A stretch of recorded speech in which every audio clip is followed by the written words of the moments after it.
सादे PYQs हैं। सबसे पहली काम की बात, सादे जितने भी लास्ट ईयर में अब तक आए सारे इंपोर्टेंट सारे PYQs हैं, MCQ हैं, शॉर्ट क्वेश्चन है, लॉन्ग क्वेश्चन आंसर है। ठीक है, कुछ के सवाल अपन लोग करेंगे नहीं, पढ़ के आगे निकल जाएंगे, घर जाके ढूंढ लेना, वापस से कर लेना, कुछ ऐसे थ्योरेटिकल आंसर है। ठीक है, न्यूमेरिकल क्वेश्चन है खूब झिक्के भरा हुआ हर चैप्टरों में से। अगर डेली 3-3 4 चैप्टर निकालेंगे तो 4 दिन लग जाएंगे सारे होने में। ठीक है, तो वो खत्म करना है तुम्हें। अब ये खत्म होगा, सबसे पहली काम की बात, घर पे कंटिन्यूसली नोट्स पढ़ते रहें लगातार, और पेपरों को प्रैक्टिस में लाएं, सैम्पल पेपर करने हैं। मतलब घर पे सभी लोग 2 काम ऐड कर लें, एक तो नोट्स वाला काम कर लें और दूसरा कर लें सैम्पल पेपर। ठीक है, जितने हो सकते हैं नकल करके, देख के, टिप के, कैसे भी करके मुझे PYQs में रहने दो। PYQs बहुत इंपॉर्टेंट कहानी है, रिपीट होती है, इस वजह से ध्यान रखना। एक आध का डायग्राम वायग्राम इसमें इंसर्ट हुआ नहीं है तो वो देख के बना दूंगा बुक में से। ठीक है, बुक से ही क्वेश्चन अरेंज की गई है सारे के सारे PYQs। ठीक है, तो जिनके डायग्राम नहीं होंगे उनके मैं देख के बना दूंगा, ये भी ध्यान रखें। अब गति से ना सारे लोग क्वेश्चंस पढ़ते चलें। अगर मैं नॉन स्टॉप हर मिनट में एक सवाल सॉल्व करूँ ना, तब जाके सारे हो पाएंगे। तो देखते हैं चैप्टर 1-2 निकल जाए, 3 निकल जाए, नहीं निकलेगा 3-4 के बाद में 5-6-7 स्पीड में जाएंगे। बहुत छोटे छोटे चैप्टर इस वजह से तेज निकलता है। 8 में करने की नीड नहीं पड़ेगी, फिर भी दिखा दूंगा। ठीक है, ध्यान से पढ़ने पहले सभी लोग गति से।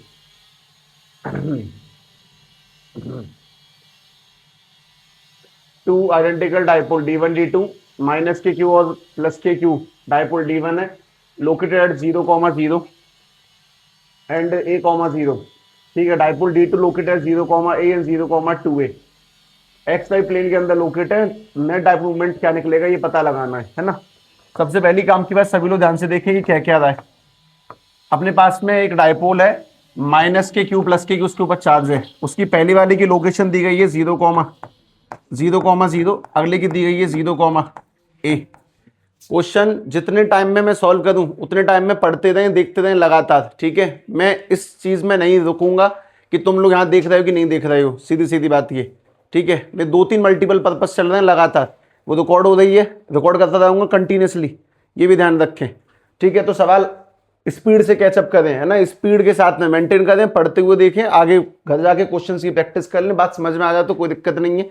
ठीक है, जिनको स्किप करूंगा उन्हें स्किप कर देंगे, ये बात ध्यान रखें। घर पे बस 2 ही काम करने, नोट्स की प्रैक्टिस करनी है और बस सैंपल पेपर देख के टीप के कैसे भी करें, जितने भेजे उतने हुए कि नहीं वो भी देख लेना कि क्या चीज चल रही है, सिनेरियो वो भी समझ लेना।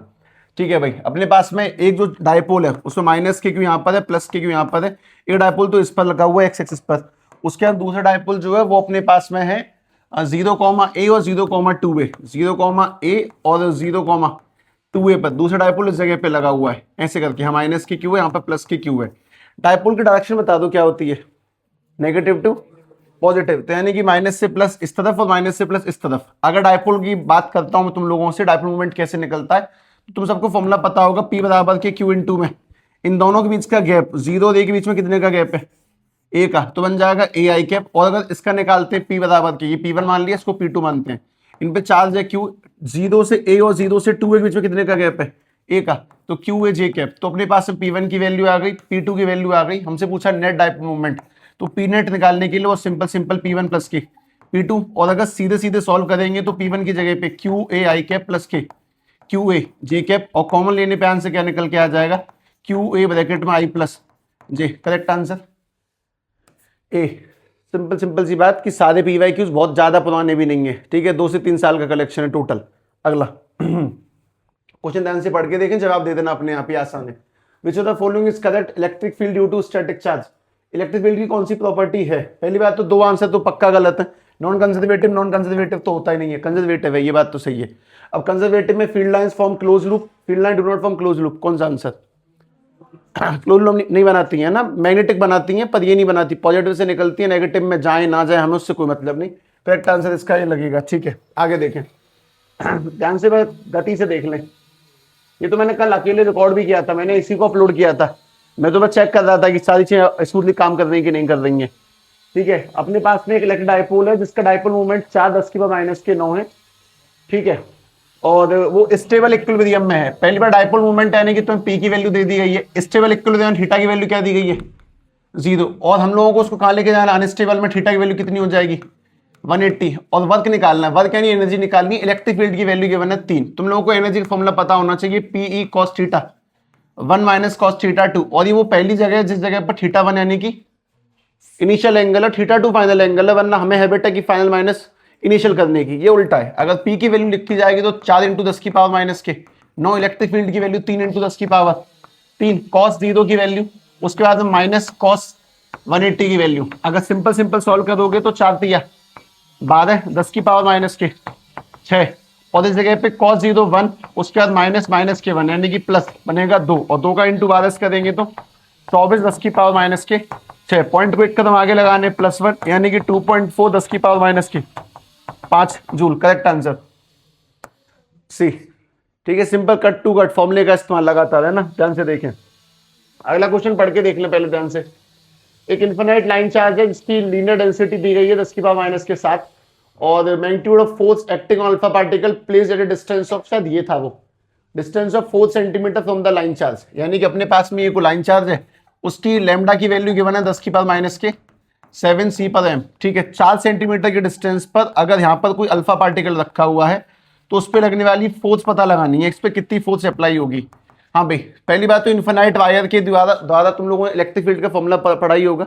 मैं 2 फॉर्मूले लिखता हूँ, दोनों का इस्तेमाल करूंगा, स्पीड में इस्तेमाल करूंगा। सबसे पहला फॉर्मूला सबको याद होगा, F equals to formula QE, तो Q पता है अल्फा पार्टिकल है, तो अल्फा पार्टिकल पे चार्ज कितना होता है, डबल, तो वो तो बाद में देख लूंगा, पहले E फॉर इलेक्ट्रिक फील्ड निकाल देता हूँ। E निकालने के लिए लैम्डा अपॉन में 2πr एप्सिलॉन नॉट। अगर ध्यान से देखोगे तो अपन लोगों ने नीचे 2 का मल्टीप्लाई करा, ऊपर भी 2 का मल्टीप्लाई करा, जानबूझ के कैलकुलेशन सही करने के लिए। यहाँ पे चल रहा है 2 लैम्डा, उसके बाद में 2 दूनी 4 पाई एप्सिलॉन नॉट आर। मुझे बहुत साफ साफ पता है कि साहब 4 पाई एप्सिलॉन नॉट की वैल्यू 9 इंटू 10 की पावर नॉट, 2 इंटू में लैम्डा की जगह 10 की पावर माइनस के 7, और डिस्टेंस क्या दी गई है 4 इंटू 10 के माइनस के 2 सेंटीमीटर को मीटर में कन्वर्ट किया।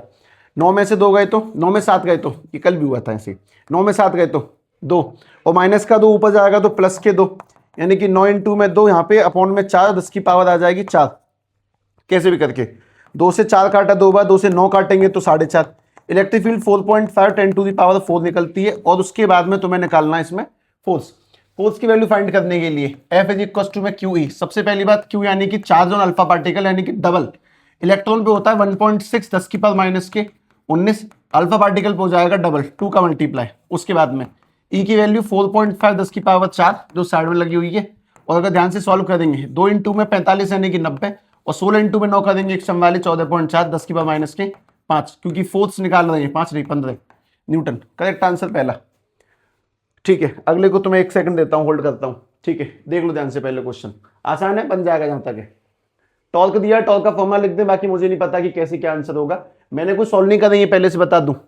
ठीक है, वो तो कल मैं टेस्टिंग में था कि फाइल वाइल उड़ा जाए तो मैं अगले दिन क्या मुंह दिखाऊंगा। ठीक है, ध्यान से देखें, मैं भी स्कैन कर रहा हूं क्वेश्चंस को, गति से देखें।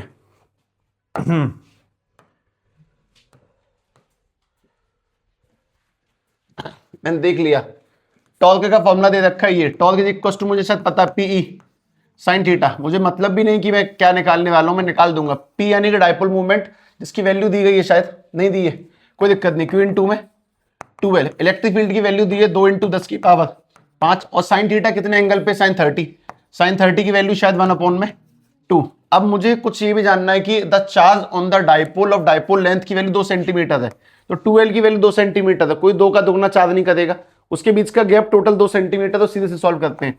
4 इक्वल टू में Q इंटू में 2 सेंटीमीटर 2 की 10 की पावर माइनस के 2 मल्टीप्लाई 2 इंटू 10 की पावर 5, इलेक्ट्रिक फील्ड 1 अपॉन में 2 से 2 काट दिया।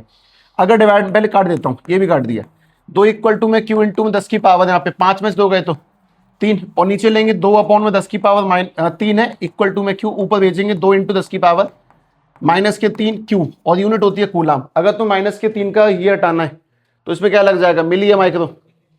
Correct answer. कुछ गड़बड़ है, 2 बार काट दिया, कहां पे, ऑप्शन गलत है ना। हाँ, तो करेक्ट आंसर 2 MC आएगा, ये सीधी बात है। ठीक है, मिली कूलम आएगा, माइक्रो नहीं। ये कब आता है, 10 की पावर माइनस के 6 होता है जगह पे। ठीक है, ऑप्शन गलत है, 2 करेक्ट आंसर लेकिन। ठीक है, आगे देखें। हाँ भाई, 2 पॉइंट चार्जेस, सबसे पहली काम की चीज, 2 पॉइंट चार्ज है, placed in a medium of dielectric constant 5 है, और having distance between r them. ठीक है, experience electrostatic force F। Between them in vacuum at the same distance. हाँ भाई, अगर अपने पास में कोई भी दो चार्ज रखे हुए हैं, कोई दो चार्ज रखे हुए हैं, उनके बीच में कोई भी डाइलेक्ट्रिक रखा हुआ है, ठीक है, उसे कांस्टेंट की वैल्यू k इक्वल टू 5 है, डाइलेक्ट्रिक लगने से फोर्स बढ़ती है घटती है? अरे सीधी बात है, 2 मैग्नेट के बीच में तुम कुछ लकड़ी लगा दोगे तो अट्रैक्शन पावर कम हो जाएगी। ये कह रहा है कि अगर वैक्यूम में ले जाए, इसी बात को मतलब ये हटा दूं मैं, अगर वैक्यूम में ले जाता हूं इसी को, सिंपल, इनके बीच में कुछ भी नहीं है, तो इनके बीच लगने वाली फोर्स कम होगी कि ज्यादा? इनके बीच में कुछ नहीं है तो फोर्स बढ़ेगी घटेगी? बढ़ेगी। कुछ होगा तो घटेगी। तो करेक्ट आंसर क्या लग जाएगा? 5 गुना बढ़ जाएगी, यानी कि 5F। और F/5 कब होता? जब पहले वैक्यूम में होते हो, बाद में क्या लगा देते? डाइलेक्ट्रिक, तो फोर्स घट जाती। ठीक है, आगे क्वेश्चन देखे ध्यान से।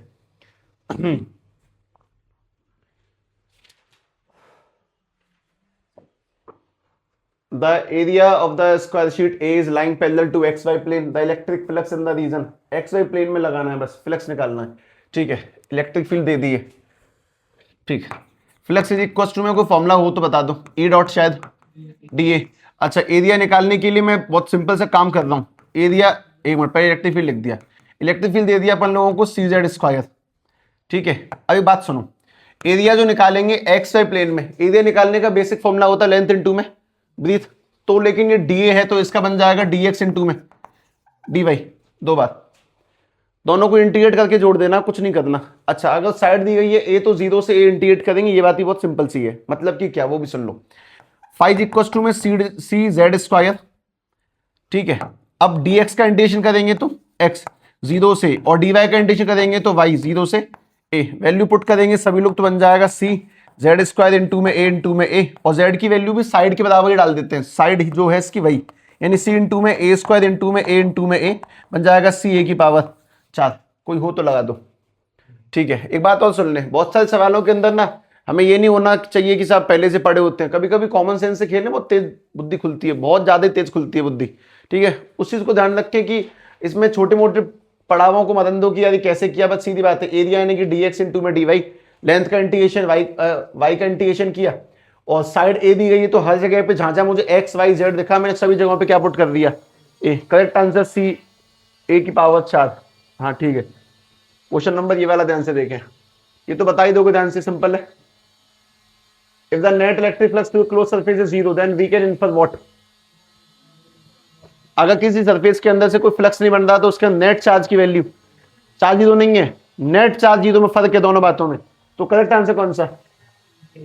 यूनिफॉर्म ए, पहला करेक्ट है। No net charge include by the surface. ठीक है, अगले वाले का जवाब देंगे ध्यान से। Work done moving a charge around a close path in electric field 0। हाँ सही है। अगर किसी क्लोज लूप में काम करेंगे, वर्क करेंगे, इसका आंसर क्या निकल के आएगा? 0। उसका रीजन है work is a force electrostatic conservative force. Correct है, शायद दोनों बातें सही हैं। आंसर क्या लग जाएगा इसका? ए। ठीक है, आगे बढ़ा दिया। ये पढ़ के देख लें। अब ये वो थ्योरेटिकल क्वेश्चन है, 2 नंबर 3 नंबर के हैं, तो ये सारे लोग सभी लोग बातें ध्यान से देख लें। पहली बात तो ये बहुत ज्यादा छोटी बात हो जाएगी, मैं तुमसे कहता हूं भैया गॉस थ्योरम तुम लोगों को आती नहीं है तो पढ़ लेना। क्यों नहीं आती? गॉस के अकॉर्डिंग अपन लोग क्या निकालते हैं? Flux, total flux is charge inside upon में एप्सिलॉन नॉट, ऐसा करके कुछ है। उसके बाद में अपने पास में using this theorem derive expression for electric field intensity due to infinite straight wire, इसके द्वारा ड्राइव भी करनी है। अगर शॉर्ट शॉर्ट ड्राइव कर देता हूं, अपने पास में बनता है यहाँ पे एक सिलेंडर, सिलेंडर बनने के बाद में बनते हैं इसमें एरिया वेक्टर, और एरिया वेक्टर बनाएंगे तो बहुत ध्यान समझ में आ जाएगा तुम लोगों को कि 3 सरफेस है, एक तो ऊपर वाला सरफेस टॉप सरफेस, एक बॉटम सरफेस, और इसमें निकलती है ढेर सारी electric field lines, electric field line निकलती है इसके अंदर से। ठीक है भाई, शॉर्ट शॉर्ट कर रहा हूँ। तुम्हें पता है पहले वाले का एंगल कितना है इसमें? 90। दूसरे वाले कितना एंगल है? तीसरे वाले कितना है? 90। अगर ध्यान से देखेंगे तो फ्लक्स निकालने का फॉर्मूला था E डॉट dA, उसके बाद में Q इनसाइड अपॉन में एप्सिलॉन नॉट। सिंपल सिंपल बात, 3 एरिया है तो E A cos, एक 90, उसके बाद में दोबारा से E A cos, दोबारा से 90, और तीसरा लिख दिया E A cos 0। और अगर आगे सॉल्व करेंगे तो चार्ज की value lambda equal to charge upon में लेंथ, अगर सेट करेंगे तो lambda L is equal to में Q, यानी कि लैम्डा एल अपॉन में एप्सिलॉन नॉट। अपने पास ये सारे लोग 0 बन गए। E इंटू में एरिया की वैल्यू, एरिया वो भी इस गोलाई वाले सरफेस का जिसका एंगल 0 है, बस उसका एरिया बन जाएगा 2πr/l इक्वल टू में लैम्डा एल अपॉन में एप्सिलॉन नॉट। एल से एल काटेंगे तो इलेक्ट्रिक फील्ड की वैल्यू लैम्डा अपॉन में 2πr एप्सिलॉन नॉट। ये अपन लोगों को आना चाहिए। मैंने कर दिया, अगले सवाल नहीं कर रहा हूँ, पहला तो इसलिए किया। अगर ऐसा कुछ आया थ्योरेटिकल तो आगे देखें। हाँ भाई, define electric flux, the number of field lines passing perpendicular to any surface को इलेक्ट्रिक फ्लक्स, और उसकी एसआई यूनिट क्या होती है, उसकी एसआई यूनिट, हाँ बता दो, इलेक्ट्रिक फ्लक्स ई ए कॉस थीटा, ठीक है। इसकी होती है अपने पास न्यूटन पर कूलम, एरिया की होती है मीटर स्क्वायर, यूनिट क्या बन जाएगी उसके, न्यूटन मीटर स्क्वायर पर कूलम। ये अपन लोगों को अंदाजा होना ही चाहिए ना। गॉस लॉ से ऑब्टेन करिए expression of electric field due to uniformly infinite plane sheet, plane sheet का फॉर्मूला सिग्मा अपॉन में 2 एप्सिलॉन नॉट, ठीक है, उसका ड्राइव नहीं कर रहा मैं, ठीक है, आगे चले जाते हैं। लेकिन क्वेश्चन इंपॉर्टेंट है तो ध्यान रखना सभी लोग। क्वेश्चन नंबर 13 ध्यान से एक बार पढ़ के देख लें। Plot a graph showing variation of coulomb force 1 upon r square where distance between the two charges, interpret whatever. अच्छा, ग्राफ बनाने फोर्सेस के, ठीक है, डिस्टेंस नहीं दिया, डिस्टेंस आधी माननी है, ठीक है, चलो देखना डिस्टेंस दी हो तो, मतलब मैंने नहीं पढ़ी हो तो कहता हूं। पहली बात, पहली फोर्स निकालेंगे तो के Q1 Q2 अपॉन में आर स्क्वायर, और दूसरा निकालेंगे वापस से लिख लिया के Q1 Q2 अपॉन में आर स्क्वायर, ठीक है भाई। एफ इज इक्वल टू में के पुट नहीं किया, पहले वाला चार्ज 1 म्यू सी, उसके बाद में 2 म्यू सी, और अपॉन में आ जाएगा आर स्क्वायर। अगर वैल्यू पुट करेंगे तो बन जाएगा 2 म्यू सी का स्क्वायर, 2 बार है म्यू सी का होल स्क्वायर, और के अपॉन में आर स्क्वायर। जबकि दूसरी वाली फोर्स अगर फाइंड करेंगे तो के इंटू में 2 म्यू सी इंटू में माइनस के 3 म्यू सी और अपॉन में आर स्क्वायर। इसको सॉल्व करेंगे तो एफ टी की वैल्यू आ जाएगी माइनस के 6 म्यू सी का होल स्क्वायर इंटू में के अपॉन में आर स्क्वायर। ये बात तो साफ हो गई। अच्छा, इसका माइनस प्लस क्या दिखाता है, पॉजिटिव यानी कि अट्रैक्शन है, और माइनस यानी कि नहीं, पॉजिटिव यानी कि रिपल्शन है, और माइनस यानी कि अट्रैक्शन है। पॉजिटिव चार्ज नेगेटिव चार्ज को अट्रैक्टिव तो कर रहा होगा, और ये वाला आपस में रिपल्शन करेगा। यही सवाल उसमें पूछा गया, न्यूक्लियस वाले चैप्टर में एनर्जी नेगेटिव क्यों है। न्यूक्लियस वाले चैप्टर में एनर्जी फॉर्मूला माइनस के 13.6 जेड स्क्वायर अपॉन में एन स्क्वायर। ये शायद कि माइनस क्या रिप्रेजेंट करता है, माइनस का रिप्रेजेंटेशन बहुत सिंपल सा है कि न्यूक्लियस पॉजिटिव है, इलेक्ट्रॉन नेगेटिव है, उनके बीच में बाइंडिंग एनर्जी मतलब अट्रैक्शन है, रिपल्शन नहीं है, वरना बाउंड नहीं हो सकता। पूछते हैं ऐसे करके कि what the significance of negative sign in the energy of a revolving electron around the radius. Negative का बहुत सिंपल सिग्निफिकेंस है कि negative show the attraction between the nucleus and the electron. वैसे करके अगर मैंने फोर्स तो निकाल दी, चलो वो तो ठीक है। अब ग्राफ कैसे बनेगा वो ध्यान से देख लें। सबसे पहली बात है, ग्राफ बनाना है फोर्स वर्सेस डिस्टेंस वाले का, एफ वर्सेस 1 अपॉन में आर स्क्वायर का, ठीक है। तो ग्राफ बनाने के लिए ये वाली फोर्स पॉजिटिव है और ये वाली फोर्स नेगेटिव, इनमें ज्यादा कौन सी है, पहली वाली की दूसरी वाली, ये 2 है, ये वाला माइनस के 6, तो इसकी स्लोप नेगेटिव हो गई, इसकी स्लोप नेगेटिव है, इसकी स्लोप पॉजिटिव है। जिसकी पॉजिटिव स्लोप है उसका ग्राफ ऊपर क्यों बन जाएगा, जिसकी नेगेटिव से ग्राफ नीचे बन जाएगा। तो दिमाग थोड़ा कम दौड़ा है। अगर सवाल समझ में हल्का फुल्का आ गया कि ये तो बहुत आसान है, जो पॉजिटिव है उसका ग्राफ ऊपर खींच देना है और जो नेगेटिव से ग्राफ नीचे खींच देना है, बस सफिशिएंट है, और कुछ नहीं, और कोई काम नहीं करना है इसके अंदर, बहुत छोटा सा खेल है। क्वेश्चन नंबर अगला ध्यान से देखें 14। मुझे आसान लगता है शायद। Two charges plus q and minus q kept at distance of minus x2 and x1 respectively in xy plane. Okay, find the magnitude and direction of net electric field at the origin. origin पे net electric field क्या होगी ये निकालना है, ठीक है।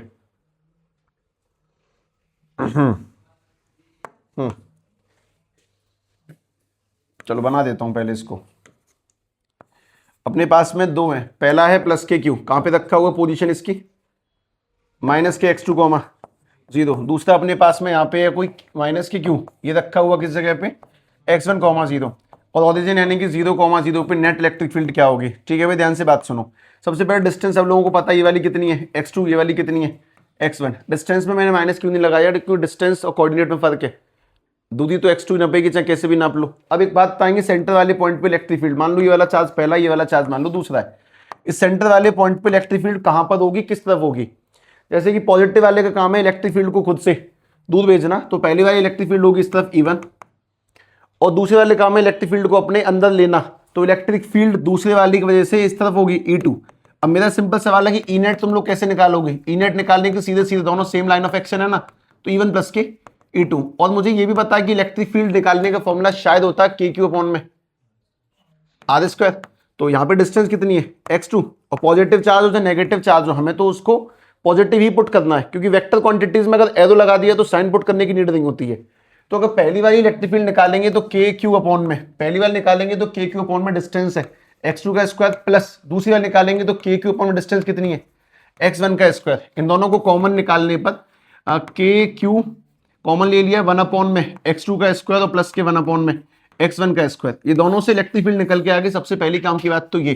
दूसरी बात पूछा गया इसकी डायरेक्शन कहां पे होगी, तो तुम बता दो कि नेट फील्ड की डायरेक्शन कहां पर होगी, टुवर्ड्स नेगेटिव चार्ज माइनस के क्यू की तरफ। तो अगर इसका आंसर देंगे तो टुवर्ड्स पॉजिटिव एक्स एक्सिस लिख सकते हैं, टुवर्ड्स पॉजिटिव एक्स एक्सिस, या फिर लिख सकते हैं towards negative charge, towards negative charge. इन दोनों तरफ इसकी डायरेक्शन पाई जाएंगी। तुम जब दोबारा सवाल करने बैठोगे तो मुझे लगता है कि जल्दी निकल जाए, क्योंकि मैं जिस पेस में हूं उसको बस तुम्हें हल्का हल्का सा कॉपी करना होगा। 15 को ध्यान से पहले पढ़ के देख लें 2 मिनट।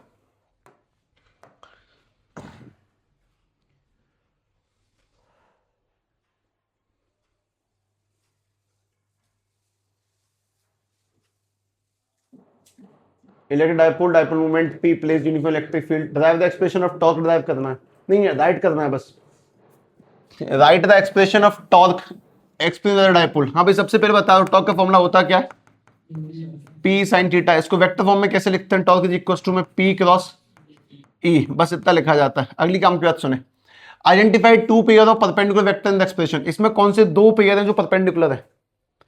तो पता क्रॉस की खासियत क्या होती है, जैसे अपन लोगों ने कभी भी कोई आंसर बनाया A क्रॉस B से कोई भी आंसर निकल के आया C नाम का, तो पता C का खासियत क्या होता है, C A के परपेंडिकुलर भी पाया जाता है और B के, क्योंकि क्रॉस हमेशा दोनों के परपेंडिकुलर है। तो उसने 2 कंपोनेंट पूछे हैं, तो वो 2 पैरेलल परपेंडिकुलर कंपोनेंट कौन से हैं, तो 2 कंपोनेंट बताता हूं। टॉर्क इज परपेंडिकुलर किसके होगा, P के, एंड टॉर्क किसके परपेंडिकुलर होगा, E के। ये वाली बात भी खत्म कर दी। अगली काम की चीज, show diagrammatically the orientation maximum कब होगा, मैक्सिमम टॉर्क कब लगता है, कितने एंगल पे, 90 पर। तो डायग्रामेटिकली बना के दिखाता हूं। सबसे पहली काम क्या, इलेक्ट्रिक फील्ड सब इस तरफ जा रही है, पॉजिटिव से नेगेटिव की ओर जा रही है कन्फर्म में, और यहाँ पे डायपोल लगा दे मैंने प्लस के क्यू और माइनस के क्यू, ऊपर क्यू डायपोल की डायरेक्शन है, एंगल कितने का हो गया 90 का। तो इस वाले केस में कैसी टॉर्क होगी, मैक्सिमम। वैसे एक और बन सकता है, अगर मैं इसको उल्टा घुमा दूं, प्लस का क्यू माइनस का क्यू ऊपर नीचे कर दूं तो भी मैक्सिमम टॉर्क है। तो पहले वाला तो केस ये बन गया कि साहब यहाँ पे हो जाएगा मैक्सिमम, ए वाला केस यहाँ पे हो जाएगा मैक्सिमम टॉर्क, सबसे पहली काम की चीज।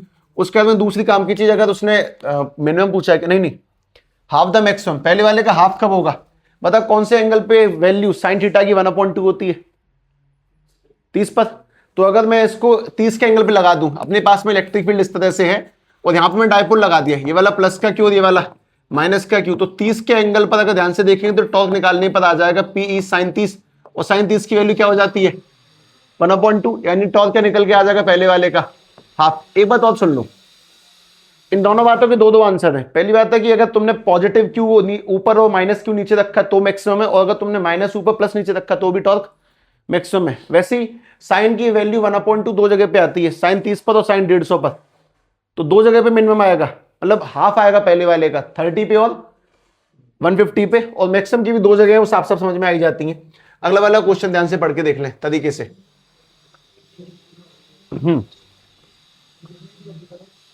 शायद लास्ट होगा ये वाला, शायद, मतलब कंफर्म मुझे भी नहीं है। 16-17 ही सवाल है हर एक चैप्टर में से, और मेन है। हाँ भाई, what is the difference between open surface and close surface, बताओ किसी को पता है, ओपन में क्लोज में फर्क पता है किसी को, क्या है क्या है? एग्जैक्टली, सीधी सीधी बात है। ओपन सरफेस वो होते हैं इनके पास में वॉल्यूम नहीं होगा, जिनका कोई प्रॉपर वॉल्यूम एग्जिस्टेंस नहीं है, तो ओपन सरफेस कहीं से खुले हुए कुछ भी मान लो इस तरह से, और क्लोज इनके पास में अपना खुद का वॉल्यूम होल्ड करने की कैपेसिटी होती है, इनका वॉल्यूम बन जाए, वो क्लोज सरफेस है। अगली काम क्या, draw elementary surface vector for spherical surface. ये तुम लोगों ने कहां पर किया वो बता देता हूं। तुम लोगों ने अक्सर अपनी वो खतरनाक डेरिवेशनों में देखा होगा, एक स्फीयर है, उस स्फीयर के पास में उसके पास में कुछ इस तरह से ऐसे बना होता है गोला गोला सा, उसी में ये वाला उसका डीए वेक्टर हो जाता है, एरिया वेक्टर, बस खत्म। अच्छा डीएस लिखना है, डीएस वेक्टर बन गया surface area vector. Area vector always perpendicular to the surface, तो लाइन सीधी खिंच जाएगी, बस दूसरा वाला इस तरह से है। अगली काम की बात, define electric flux, the number of field lines passing perpendicular to any surface, electric field lines. इसको इलेक्ट्रिक फ्लक्स उसकी यूनिट वगैरह नहीं पूछिए, नहीं पूछी, ठीक है।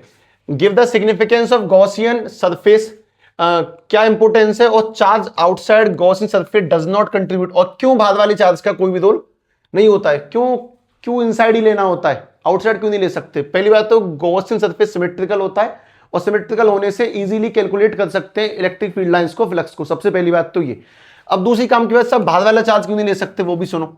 बाहर वाला क्यू नहीं लेते, उसका सिंपल रीजन है कि अगर अपने पास बाहर कोई चार्ज है पॉजिटिव क्यू, तो पॉजिटिव क्यू नाम के चार्ज, बाहर वाले चार्ज से जितनी फील्ड लाइंस पॉजिटिव से निकलेंगी अंदर जाएंगी, मान लो उसमें 2 फील्ड लाइन 3 फील्ड लाइन अंदर गई, तो 3 ही वापस से बाहर निकल जाएंगी, तो कुल मिला के नेट फ्लक्स क्या रह जाएगा, 0। तो बाहर वाला अगर कोई चार्ज है तो उसकी कोई सिग्निफिकेंस क्यों नहीं है, क्योंकि बाहर वाले की वजह से जितनी फील्ड लाइंस अंदर जाती हैं उतनी फील्ड लाइंस बाहर भी निकलती हैं, तो बाहर वाले कंसीडर नहीं करना, ओनली अंदर वाले चार्ज को कंसीडर किया जाएगा।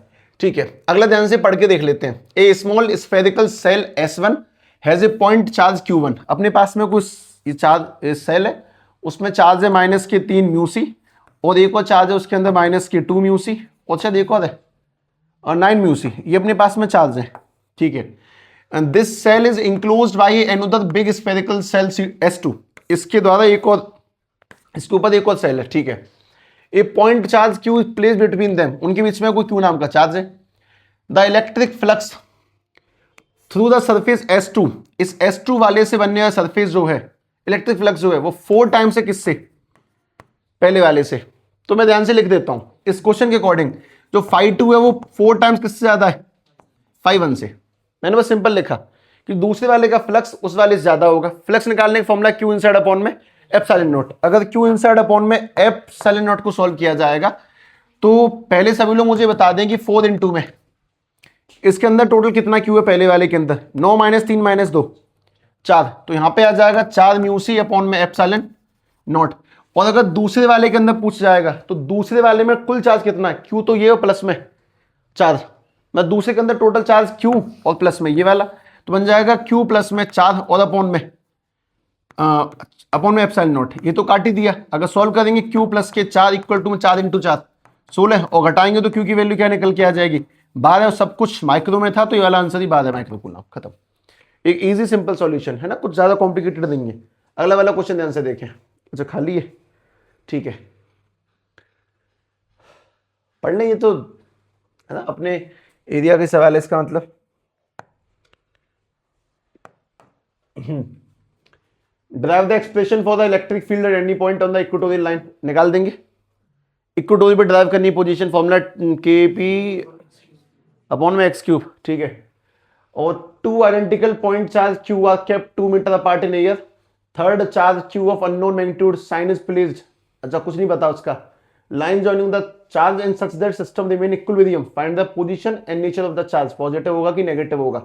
ठीक है, पहली बात तो कहां रखा है ये सवाल है, और नेचर आने की वो पॉजिटिव होगा कि नेगेटिव, होना तो नेगेटिव ही चाहिए अगर दोनों सेम थे तो देख लेते हैं, पता नहीं।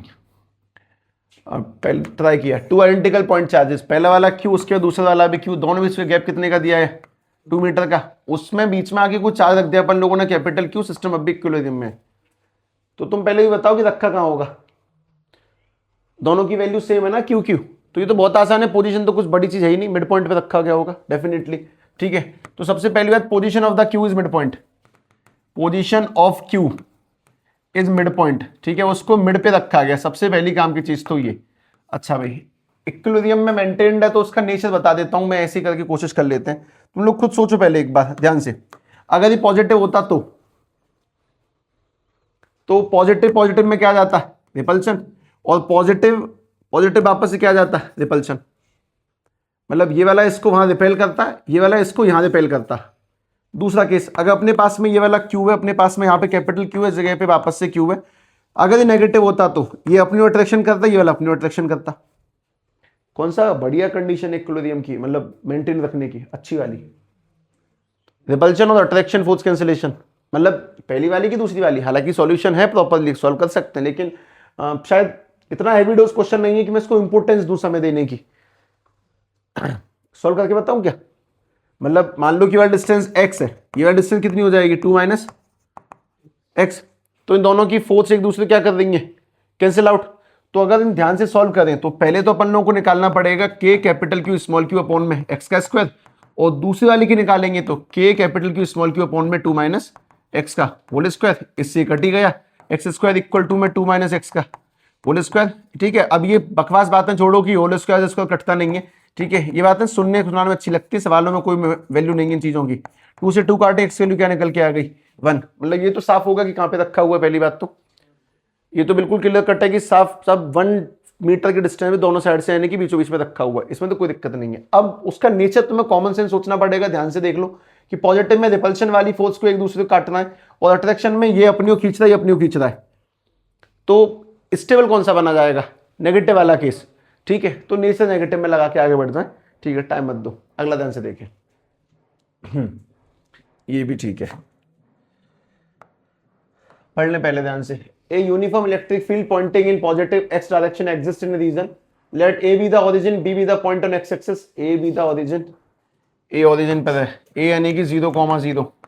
उसके बाद में B point on x axis, B को यहाँ पर पॉइंट है +1,0। ठीक है, और C point on the y axis at y। अच्छा, यहाँ पर कोई C पॉइंट है 0,1। ठीक है, C इसकी ठीक लाइन में। Okay, then the potential at point A B C satisfy. Electric field कहां से कहां जा रही है, electric field pointing in positive X direction, electric field एस जा रही है, इलेक्ट्रिक फील्ड इस तरफ है। चल भाई, एक छोटी बात बताओ, पोटेंशियल के बारे में पूछा गया, कौन सा ज्यादा कौन सा कम। The potential dash in the direction of electric field, potential का इलेक्ट्रिक फील्ड के डायरेक्शन में क्या होता है, डिक्रीज और इंक्रीज। अगर इलेक्ट्रिक फील्ड इस तरफ है तो इस तरफ पोटेंशियल बढ़ेगा कि घटेगा, पोटेंशियल घटता है, पोटेंशियल इलेक्ट्रिक फील्ड के डायरेक्शन में घटता है। वो माइनस का साइन बहुत खतरनाक चीज थी उसके अंदर।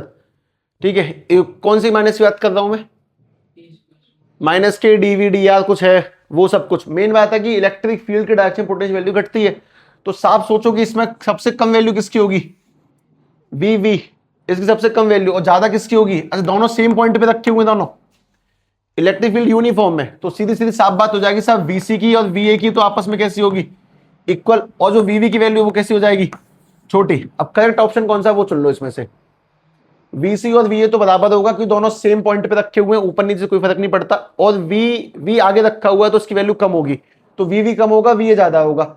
और तीसरा ऑप्शन ये भी है, तो करेक्ट कौन सा है इसमें, कोई सा नहीं है क्या, वीए ग्रेटर और वीवी छोटा। ठीक है, अगला ये ध्यान से पढ़े, इसे वैसे तुम बना सकते हो अपने यहां पे।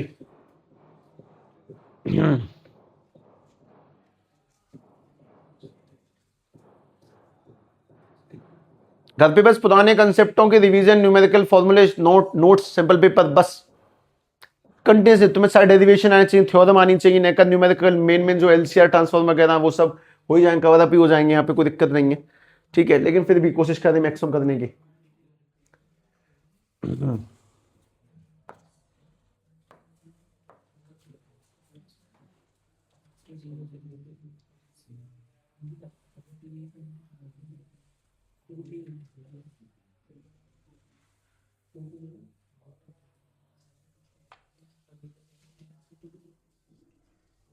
कल 17 तारीख है ना, 10th का पेपर है, 10th की छुट्टी कर देंगे अगले घंटे की, पेपर देने में वैसे मन नहीं करता ज़्यादा आने का, है ना, ठीक रहेगा वो। हाँ, क्या पूछा क्या इसने, an electric dipole of dipole movement P is kept uniform electric field E। ठीक है, amount of work done to be rotated from position of stable equilibrium, यानी थीटा कितना, 0 से कहां पे लेके, थीटा 180 पे लेके जाना है। बस सेम वही सवाल है, potential is equal to P यानी कितना, cos theta 1 minus cos theta 2। इससे यही तो लेके गए, स्टेबल से अनस्टेबल तो लेके गए, तो तुम समझ ही गए होगे फिर। तो P cos 0 1 माइनस के 1 सॉल्व करेंगे तो वर्क की वैल्यू क्या आ जाएगी, 2 P E।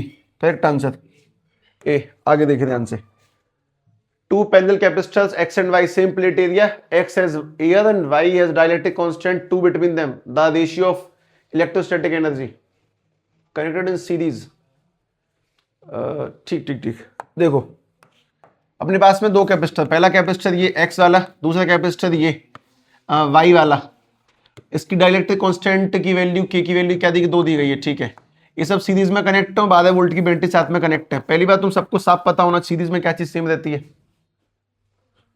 चार्ज, है ना, कैपेसिटर में तो करंट मतलब चार्ज वही चीज, तो इसमें दोनों में Q तो सेम होगा दोनों जगहों पे। इसका कैपेसिटेंस क्या होगा C, इसका क्या हो जाएगा 2C। एनर्जी का रेशियो निकालना है, चलो देखते हैं। पहली बात तो सभी को मुझे एनर्जी का फॉर्मूला बताना चाहिए, कौन से फॉर्मूले हैं, कैपेसिटर में नई फॉर्मूले कौन से तीन है, हाफ सी वी स्क्वायर, उसके बाद अगला हाफ क्यू स्क्वायर अपॉन में 2c, उसके बाद में अगला हाफ क्यू बी। अब यहाँ पे कौन सा लगाना चाहिए, ये वाला, उसका रीजन है क्यू सेम है और सी की वैल्यू दी गई है, हमें क्या मतलब बाकी लोगों से, सिंपल सॉल्व करता हूं। अगर u1 निकालेंगे तो अपॉन में u2 निकालेंगे, दोनों का रेशियो पता लगाना है। तो पहले वाले पे चार्ज कितना है क्यू स्क्वायर, अपॉन में पहले वाले कैपेसिटेंस कितना है 2c, दूसरे वाले पे चार्ज कितना है क्यू स्क्वायर, सेम रहेगा कैपेसिटेंस के दूसरे वाले का 2c। अगर ध्यान से देखें क्यू स्क्वायर से क्यू स्क्वायर काट दिया, इसको ऊपर लेके जाएंगे तो बन जाएगा 4c, अपॉन में नीचे वाला क्या रह जाएगा 2c, सामने चल रहा है u1 अपॉन में u2, सी से सी काट दिया, दो चार काटेंगे 2 अपॉन में 1, आंसर 2:1, खत्म। अगला 3 4, आसान है, कुछ नहीं है, ये मैंने नहीं बनाया, ध्यान रखना है ना, मैं फालतू क्रेडिट क्यों लूं, बुक में से साफ साफ निकाले गए हैं पीवाई क्यूज, मोस्ट इंपोर्टेंट 23 4 5 में 21 में भी का जो रिपीट हुए वो सारे सारे मोस्ट इंपोर्टेंट है, ध्यान से देखें। हाँ बस में टाइम लगता है। Which of the following is not the property of equipotent surface, कौन सा, यूनिवर्सल कंसेंट्रिक स्फीयर्स, क्रॉस सही है, ठीक है, तो और वर्क डन 0 होता है, इमेजिनरी स्पेस बन सकते हैं, फिर क्या बनाते हैं, अगर इसका करेक्ट आंसर कंसेंट्रिक स्फीयर नहीं तो फिर क्या है, अगर सरफेस इक्विपोटेंशियल है तो uniform electric field are constant, नहीं, तो अगर यूनिफॉर्म इलेक्ट्रिक फील्ड है तो उसका सरफेस ये होता है, इन्हें क्या बोलते हैं, plane perpendicular to the field, उनके गोले नहीं बनते कुल मिला के। हाँ करेक्ट आंसर सी लगेगा। अगला ध्यान से देखें, 0 इलेक्ट्रिक पोटेंशियल पूछा गया इक्वेटोरियल लाइन पे, 0 ही है ना करेक्ट आंसर, ठीक है, आगे इसे पढ़ के देख लें।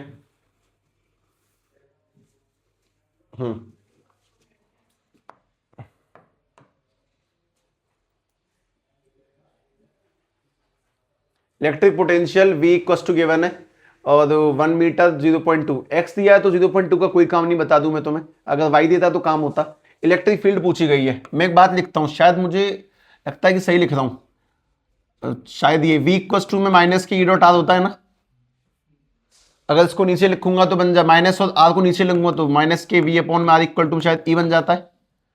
तो इलेक्ट्रिक फील्ड को शायद कभी ऐसे लिखा होगा माइनस के डी वी अपॉन में D R, partial derivative, solve करके देखता हूं। डीवी ओवर डी आर का डेरिवेटिव किया ए इक्वल टू में 3x स्क्वायर को डेरिवेट करना किसके रिस्पेक्ट में करेंगे, dx से करेंगे, माइनस में लगा के चलूंगा खुद से, पहले से माइनस है उसके अंदर। अगर 3x स्क्वायर का डेरिवेटिव करोगे तो क्या बन जाएगा, माइनस के 6x, और x की वैल्यू क्या लगानी तुम लोगों को 1, तो करेक्ट आंसर क्या निकल के आ जाएगा माइनस के 6 इंटू 1, यानी कि आंसर निकलेगा माइनस के 6 वोल्ट पर मीटर। ठीक है, करेक्ट आंसर चुन लो कौन सा है, ए, लेकिन ए में माइनस नहीं है, क्यों, ब्रैकेट में खेल गया ना, फिर वो उसने बोल दिया कि माइनस के एक्स एक्सिस है, तो करेक्ट आंसर माइनस के 6 वोल्ट पर मीटर। और ये पोटेंशियल की मतलब इलेक्ट्रिक फील्ड की यूनिट है, ये भी ध्यान रखना, हम इससे पहले लिख कर आए न्यूटन मीटर स्क्वायर पर कूलम, ये वाली भी चलेगी इसके अंदर, ये भी ध्यान रखें। मोस्ट इंपोर्टेंट बात ये समझ लें कि डेरिवेटिव करने से फील्ड निकल के आ गई, एक्स में था एक्स वैल्यू पुट की, वाई में होता तो वाई पुट कर देते।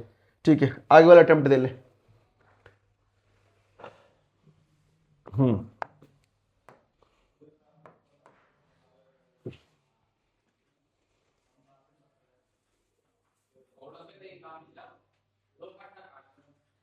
Electric dipole consisting of charge plus q minus q separate distance l in stable equilibrium the potential energy, मान के चलो कि पोटेंशियल सवाल आ ही जाएगा तुम्हारे लिए, हर बार वही बात, बार बार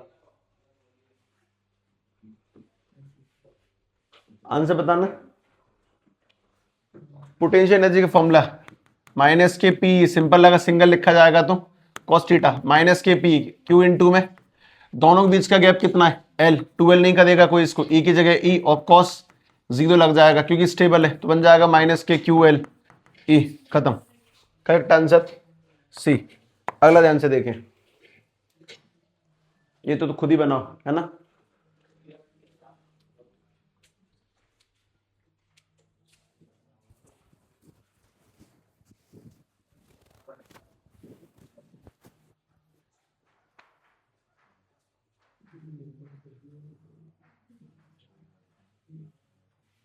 क्या है करेक्ट आंसर, ए, पहली बात तो सही है ना, पहली बात में तो कोई दिक्कत नहीं है, हमेशा फील्ड लाइन से परपेंडिकुलर टू द सरफेस, एकदम करेक्ट है।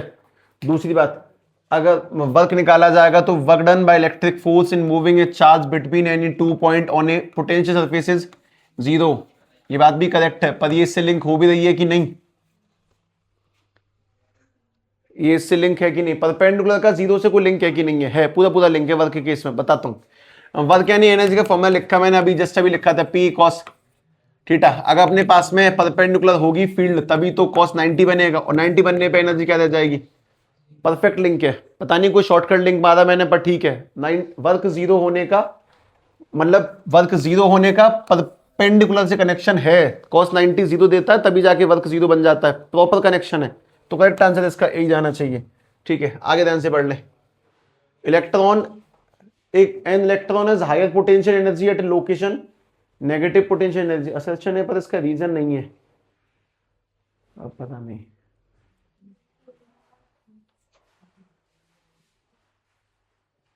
इनकम्प्लीट है सवाल। Electron is higher potential energy at a location with negative potential और lower potential at location with positive potential. हाँ, बात तो ठीक है। नहीं, अभी रीजन भी तो होता कुछ, ये तो करेक्ट है। ठीक है, इसका तो फिर छोड़ो, मदन दो, टाइम वेस्ट मत करो। ये वाला पढ़ के देख लें ध्यान से।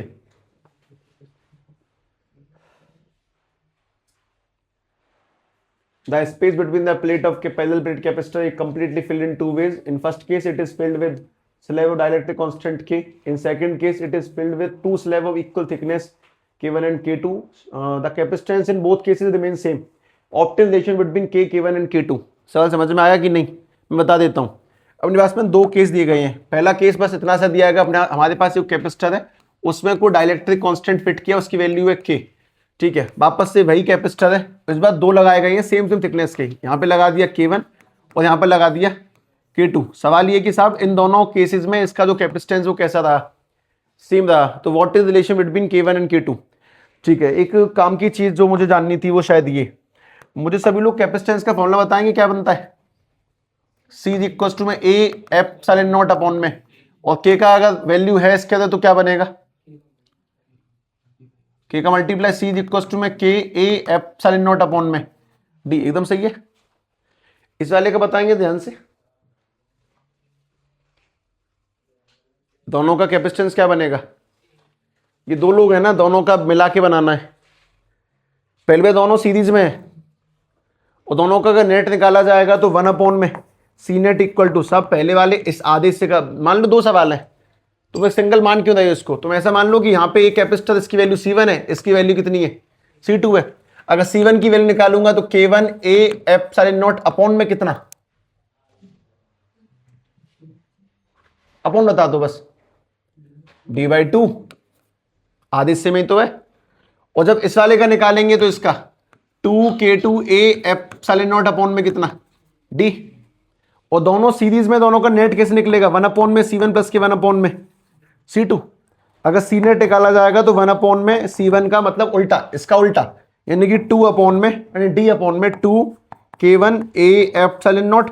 और इस वाले का निकालेंगे तो D अपॉन में 2K2A एप्सिलॉन नॉट, और इसमें से कुछ कॉमन भी है। अब तो अपने पास में 1 अपॉन में C net is equal to में कॉमन निकालेंगे D अपॉन में A एप्सिलॉन नॉट के साथ 2B, तो ब्रैकेट में रह जाएगा 1 अपॉन में K1 प्लस K1 अपॉन में K2। एलसीएम में ले लेता हूं इसका, 1 अपॉन में C नेट अभी नहीं छेड़ेंगे, यहाँ पे है D अपॉन में 2A एप्सिलॉन नॉट, इस वाले का K2 प्लस K1 और उसके नीचे आ जाएगा K1 K2। और अगर मैं इसको उल्टा कर दूं तो C नेट की वैल्यू निकल के आ जाएगी 2A एप्सिलॉन नॉट अपॉन में D, यहाँ पे K1 K2 ऊपर और उसके नीचे लग जाएगा K1 प्लस K2। सबसे मेन काम की चीज, ये कि पहले वाले कैपेसिटेंस और बाद वाले कैपेसिटेंस कैसा है, सेम है। तो मैंने दोनों को इक्वल में पुट भी किया। अगर दोनों को इक्वेट करेंगे तो K A epsilon not upon में D इज इक्वल टू में ये वाला 2A एप्सिलॉन नॉट अपॉन में D ब्रैकेट में K1 K2 और अपॉन में K1 प्लस K2। इसमें कुछ चीजें कट गई ये वाली, तो K की वैल्यू आ जाएगी 2 ब्रैकेट में K1 K2, 2 K1 K2 और उसके नीचे K1 प्लस K2, दोनों के बीच का रिलेशन ड्राइव हुआ। बहुत सही क्वेश्चन है, ध्यान रखना, बात समझ में जाए अच्छी बात, थोड़ा बहुत ध्यान देगा सब, मैं वापस कर दूंगा तो पक्का बना दूंगा। बहुत बेहतरीन सवाल है, बहुत ठीक है। आगे क्वेश्चन नंबर 20 नहीं 20 का 11 प्लान पढ़ के देख लें बस, नहीं करना ही नहीं, करूंगा ही नहीं, पक्की बात कंफर्म। दो डाइपोल है, दोनों में +3 माइनस के क्यू चार्ज है, उसमें सरफेस कैसे बनेगा पता है सभी को? हल्का फुल्का का बना के दिखा दूं तो अपने पास में +3 म्यू सी, उसके बाद -3 म्यू सी, दोनों बीच का गैप है 5 सेंटीमीटर, कोई फर्क नहीं पड़ता उससे। फील्ड लाइंस कहां से कहां जाएंगी? पॉजिटिव से निकल के नेगेटिव में, ऐसे करके बना दी, ठीक है। लेकिन हमें फील्ड लाइंस नहीं बनानी है, शायद फील्ड लाइंस नहीं बनानी है, अपन लोगों को बनाना है इक्को पोटेंशियल सरफेस। किसी को पता सरफेस बनता कैसे? ये वाला कंसेंट्रिक सर्कल, ऐसे करके बनेंगे, ठीक है। ध्यान से बनाने, दोनों तरफ बना देने। अच्छा, इसका सेकंड वाला पार्ट देखो, सेकंड वाला पार्ट है कि why do equipotential surface get close to the near point charge, मतलब कि नियर जाने पे वो क्लोज क्यों हो जाते हैं? जहां पे फील्ड लाइन स्ट्रांग होगी वहां पे सरफेस भी क्लोज होगा। भाई दूर जाने पे फील्ड की स्ट्रेंथ कम होती है, सरफेस भी दूर हो जाते हैं। पास जाने पे फील्ड की स्ट्रेंथ बढ़ जाती है, तो सरफेस भी पास आई जाते हैं, ठीक है। 29 मैं पेज नंबर बोल रहा हूं 29, ये वाला देख लें ध्यान से, डायग्राम नहीं है शायद। Determine the potential difference across the plate of capacitor C1 and C2. The network shown in the figure. अब फिगर एक मिनट, फिगर तुमने पढ़ेंगे यार, है ना। फिगर एक भारी काम होता है ना, हम दूर से देख के लगता है, और ऊपर से तब जब मैं अकेला ये काम कर रहा हूं, है ना। कोई एक कौन सा ये पोटेंशियल सरफेस, एक सेकेंड रुक जा,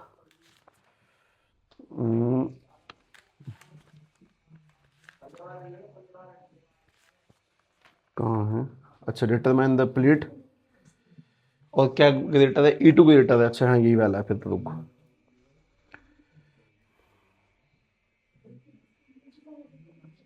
कहाँ गया?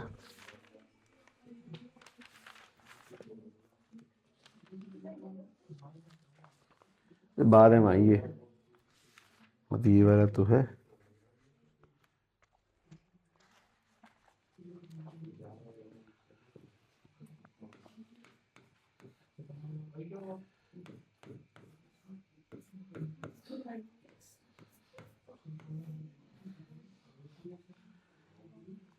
तुम एक बात जस्ट ये सोचो कि जस्ट अगर हम स्पीड से पढ़ दें, तुम पढ़ दो, तो कितना टाइम लगेगा सब क्वेश्चन खत्म होने में? मतलब लगभग अराउंड 40 × 14 196, और थोड़ा 19 भी लगा दे, 250 के आसपास क्वेश्चन है। 250 है ना, 30 तो मैंने अभी कर दिए।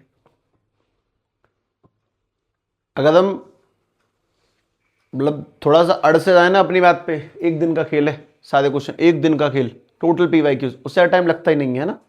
तो just understand the importance of that thing. चलो मैं तुम्हें एक थोड़ी सी और बात बता देता हूँ, है ना। पता मतलब थोड़ा अजीब साउंड करती है ऐसे बोलना, ऐसे लगता है अपनी तारीफ कर रहे हैं। मैं कल 3:30 बजे सोया हूँ रात को, अब उस दिन स्कूल में मैं सोता ही रहा हूँ। मतलब स्कूल में कहाँ सो सकते हैं, फिर भी ऐसे बॉडी डाउन होती रही है, तो महसूस नहीं होगा, क्योंकि इस काम में टाइम लगता है बहुत ज़्यादा। मुझे अब महसूस हुआ कि तो बहुत खतरनाक खेल है PPTs, OMG, वो तो थैंक्स टू चैट GPT। हाँ भाई, क्या फाइंड करना है, ये सवाल देख लें। Determine the potential difference across the plate of capacitor C1 C2 of network shown in the E2 greater है, E2 ये वाली वैल्यू ज्यादा है, ग्रीन कर दी मैंने, ठीक है।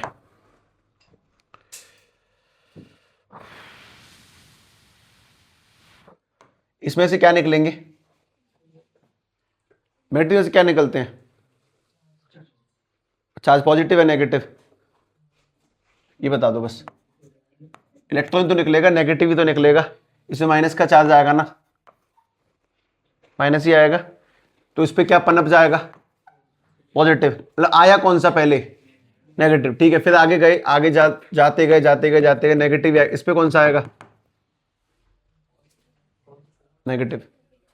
और इसके बाजू वाले कौन सा पनपेगा? और फिर आगे बढ़ जाएंगे। मेन आदमी कौन सा इसमें? नेगेटिव। और वापस से ऊपर पहुंच गए। अपन लोगों से क्या पूछा है वो सुन लेता हूं, दोबारा पढ़ लेता हूं, मुझे ध्यान नहीं है। कैपेसिटर C1 और C2 के ऊपर कितना पोटेंशियल होगा? V पूछा है। V at 1 पर कितना होगा, V at 2 पर कितना होगा, ये सवाल है। बस दोनों पर V निकालना है, पहले पर कितना V, दूसरे पे कितना V। ठीक है, क्लोज लूप का इस्तेमाल करते हैं किसी भी सर्किट के अंदर। सबसे पहली काम की चीज, ये C2 बना दिया मैंने। क्लोज लूप के अंदर सम ऑफ पोटेंशियल इज 0। ये फॉर्मूला लिखा मैंने, C equals to Q upon में V को नीचे ऊपर एडजस्ट करेंगे तो V की वैल्यू क्या बन जाएगी, Q अपॉन में C। अब मैं जो जो लिख दूं लूप के अकॉर्डिंग ध्यान से देखना, मैं यहां से नीचे से ऊपर जा दूं, नेगेटिव से पॉजिटिव जा दूं, प्लस के E2। मैं यहां पर पहुंचा वैसे करके मैंने आंसर लिख दिया माइनस के Q अपॉन में C2। मैं जब यहां गया तो मैं पॉजिटिव से नेगेटिव ऊपर से नीचे उतरा तो माइनस के E1, और जैसे मैं यहां पहुंचा बन जाएगा माइनस के Q अपॉन में C1 और इक्वल टू में 0। इसमें क्या अप्लाई किया, किरचॉफ्स वोल्टेज लॉ KVL, कि sum of all the potential is 0। अब यहां पे Q सेम क्यों है, क्योंकि ये सीरीज कॉम्बिनेशन के अंदर है। यहां से मैं क्या फाइंड कर सकता हूं वो सोचता हूं। Q तो निकाल सकता हूं कंफर्म पक्का, Q तो मेरे हाथ में है। मतलब यहां पे क्या क्या बचा वो देखो, E2 माइनस के E1। सबसे पहली बात बिल्कुल श्योर हो जाओ, E2 माइनस E1 करेक्ट है, क्योंकि बड़ा कौन है, E2, और E1 कैसा, छोटा। दोनों के माइनस लोग वहां भेज जाएंगे तो बन जाएगा प्लस के Q कॉमन 1 अपॉन में C1 प्लस के 1 अपॉन में C2। इनका एलसीएम वगैरह अगर सेट कर दिया जाए तो E2 माइनस के E1, यहां पे Q एलसीएम लेने पे C1, ये C1 ब्रैकेट की कमी C2, और उसके नीचे C1 C2। मैंने सब कुछ ऊपर भेज दिया, ऊपर भेजते Q की वैल्यू निकल के आ जाएगी E2 माइनस के E1। ये जो नीचे के मल्टीप्लाई ऊपर जाएंगे तो C1 C2, और नीचे आ जाएगा C1 प्लस के C2। सबसे पहली काम की बात, मेरा जो मेन फोकस है इस बात पर है, क्योंकि ये सब सीरीज में है तो चार्ज सेम रहता है। सेम आदमी को पहले निकाला। अब मैं पोटेंशियल पे जाता हूं। मुझे पता है कि पोटेंशियल निकालने तरीका होता है Q अपॉन में C। तो पोटेंशियल पहले पे निकालेंगे तो पहले पे Q अपॉन में पहले का C, दूसरे पे निकालेंगे दूसरे पे Q अपॉन में दूसरे पे C। दोनों जगह पोटेंशियल निकालने के लिए दोनों का Q मुझे पहले से एडजस्ट है कि पहले के मतलब पहले से Q निकाल लिया मैंने, तो Q की वैल्यू E2 माइनस के E1 ब्रैकेट में C1 C2, उसके नीचे C1 प्लस C2।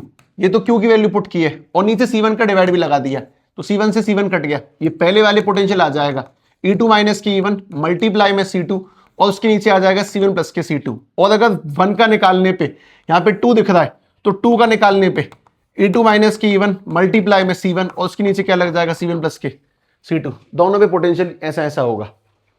पहले Q फाइंड किया क्लोज लूप का इस्तेमाल, उसके बाद में ये सारी चीजें। अगला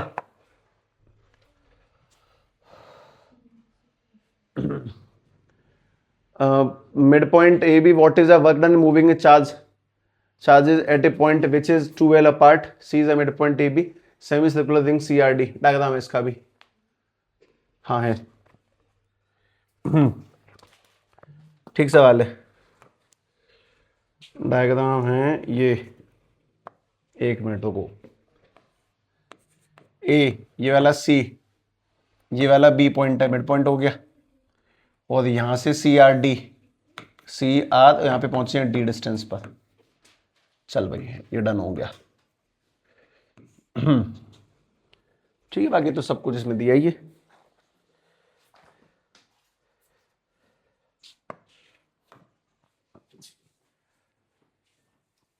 हमारे फेस से क्यों उड़ गए हैं?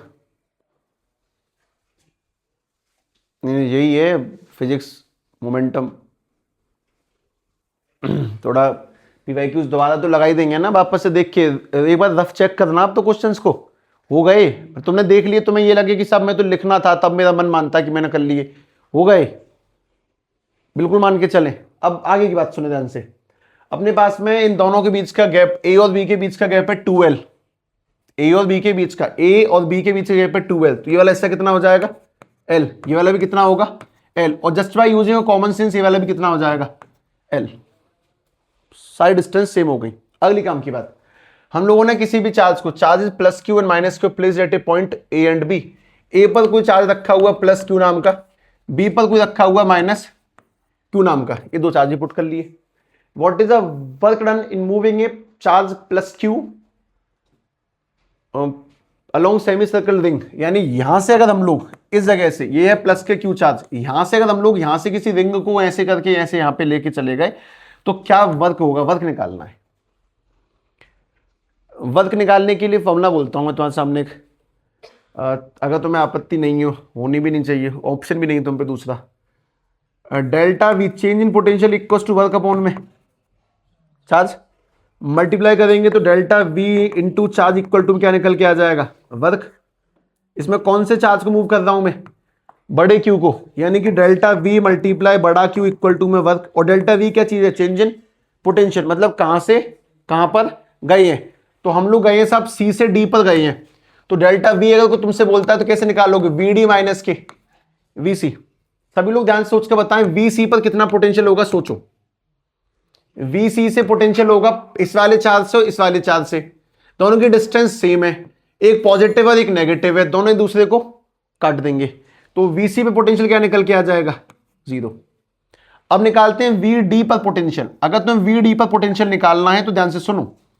अगर मैं सीधी लाइन बना दूं, हमारे पास में ए पॉइंट है, यहां पर कुछ सी पॉइंट है, मतलब इसका तो लिया, अपने पास में ये वाला बी पॉइंट है और यहां पर ये डी पॉइंट है। इस पर है प्लस का क्यू चार्ज, यहां पर है माइनस के क्यू चार्ज, और ये है वी डी। इसके और इसके बीच का गैप है एल, इसके और इसके बीच गैप कितना है, 3L। डी पर पोटेंशियल होगा दो लोगों से, एक तो बी वाले से और एक सी वाले से। पोटेंशियल का फॉर्मूला अपने पास में शायद कभी ध्यान हो तो अच्छा रहेगा, के क्यू अपॉन में, के क्यू अपॉन में आर, और क्यू विद साइन पुट होता है पोटेंशियल में। तो अगर मैं पहले वाले पॉइंट से पोटेंशियल निकालता हूं इस वाले पॉइंट पर, तो डी पर होने वाला पोटेंशियल दो लोगों की वजह से होगा, एक तो ए से और एक इससे बी से। अगर मैं ए से निकालता हूं, ए से पोटेंशियल, तो के क्यू अपॉन में डिस्टेंस आ जाएगी 3L, और अगर बी से निकालता हूं तो माइनस के क्यू डिस्टेंस क्या आ जाएगी, L। ए से ये 3L की दूरी पर है, ये वाला कितने पर है, L की दूरी पर है। तो अगर डी पर पोटेंशियल फाइंड किया तो हम लोग सीधी सीधी बात जानते हैं, सब कॉमन ले लो सबसे पहले, तो के क्यू कॉमन, अपॉन में एल भी कॉमन, 1/3 माइनस के, एलसीएम लेंगे तो बन जाएगा वी डी इक्वल टू में के क्यू अपॉन में एल माइनस के 2 अपॉन में 3। तो पोटेंशियल निकल के आ जाएगा माइनस के 2 के क्यू अपॉन में 3L। ये पोटेंशियल निकला कौन से वाले पॉइंट पे, डी पर। अब वर्क निकालने का सिंपल फॉर्मूला कि साहब डेल्टा वी इंटू में क्यू इक्वल टू वर्क, कहां से कहां लेकर गए हो और वर्क कर लेना बस। सब वी डी फाइनल पोजीशन है, वी सी से स्टार्ट किया था, इनटू में Q equal to work. V D की वैल्यू माइनस के 2 के क्यू अपॉन में 3L माइनस के 0, और इनटू में चार्ज की value Q equal to work. Multiply करने पर माइनस के 2 के कैपिटल क्यू अपॉन में 3L इक्वल टू वर्क। खत्म, करेक्ट एकदम। पोटेंशियल कहां से कहां वर्क, वो सब कुछ सेट हुआ। अगला क्वेश्चन ध्यान से पढ़ लें। सवाल ये, parallel plate capacitor of capacitance C is charged by battery voltage B. The battery disconnected and uncharged capacitor of capacitance 2C connected across A. Find the ratio final charge on the A and B. And total electrostatic potential is stored finally to that stored initial in A. Diagram है, बिना diagram के check कर लेते हैं कोई। ठीक है, सवाल वैसे होना ना तो चाहिए था, पर ठीक है। हाँ भाई, और 300 volt supply determine the network shown 300। कोई नहीं, पहली बात ये पढ़ के देख लें। Drive expression for capacitance of parallel plate capacitor with air between them. Drive कर देंगे ना, एयर मतलब कुछ भी नहीं है उनके बीच में, और c equals to a epsilon not upon में डी ड्राइव करना है। अब कैसे होता है वो तुम्हें आना चाहिए, derivation note sample paper perfect होने चाहिए। उसके बाद में ऑब्टेन इक्विवेलेंट कैपेसिटर और network shown for 300 volt supply determine the charge on each capacitor. इसका बना ही दूं, चलो ऐसे सादे छोड़ेंगे, उस अच्छी साउंड नहीं आती है।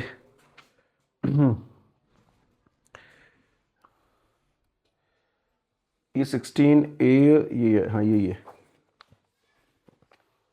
रुको,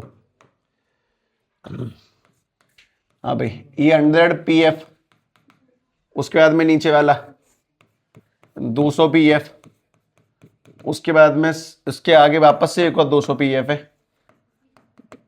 ठीक है, और नीचे भी 100 PF। ठीक है, आगे जाके कनेक्ट किया यहां से और यहां से कुछ ऐसे करके। ठीक है भैया, यहां बैटरी मतलब प्लस के 300 वोल्ट है, ये मतलब प्लस माइनस और 300 वोल्ट की बैटरी है। इसका नेट निकालना है सबसे पहले, तो इसका इक्विवेलेंट कैपेसिटेंस क्या होगा ये जानना है। एक मिनट में अगले क्वेश्चंस भी देख लूं क्या।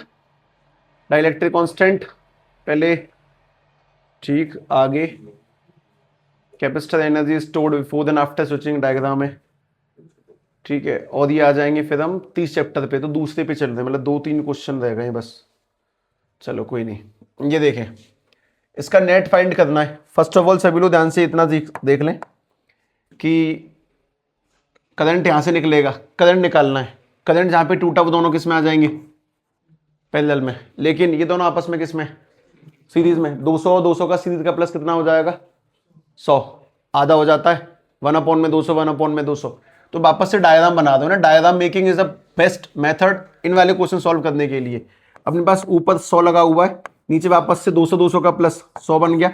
उसके बाद में यहाँ पर बैटरी कनेक्ट की गई है और इस जगह अपने पास वापस से 100 है, 100 PF। ठीक है भाई, ये 100 और 100 किस में, अब 100 किस में आ गया निकल के, पैरेलल में। पैरेलल में सीधे सम होता है 200। तो अगर वापस सेट करेंगे तो साहब अपने पास में यहाँ पे कैपेसिटर है 200, बैटरी कनेक्ट की गई है प्लस माइनस के 300 वोल्ट, और यहाँ पे कनेक्ट है 100 का।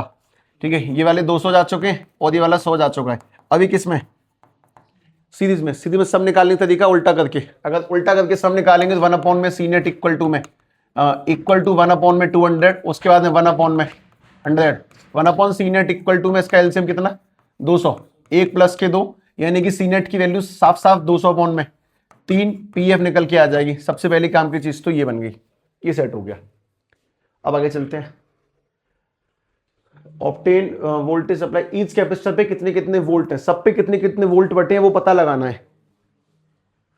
अब पता वापस कैसे जाते हैं, जैसे जैसे आगे गए वैसे वैसे पीछे आना है। जैसे कि दोनों किसमें, सीरीज में क्या सेम रहेगा, चार्ज।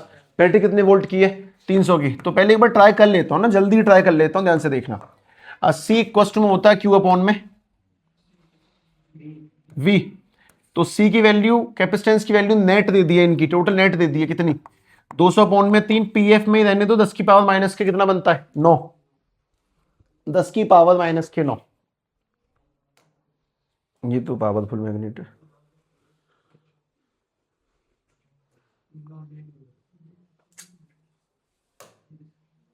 ठीक है, क्यू पता नहीं और ये वाला 300, 10 के माइनस के 9, मल्टीप्लाई इतनी काट ही दिया ना, सीधे सीधे 100 उधर भेजेंगे तो 4 0 5 रह जाएगा। 2 × 10 की पावर माइनस के 5 कूलाम, ये चार्ज निकला। अब मैं बस शॉर्ट समझाता हूं।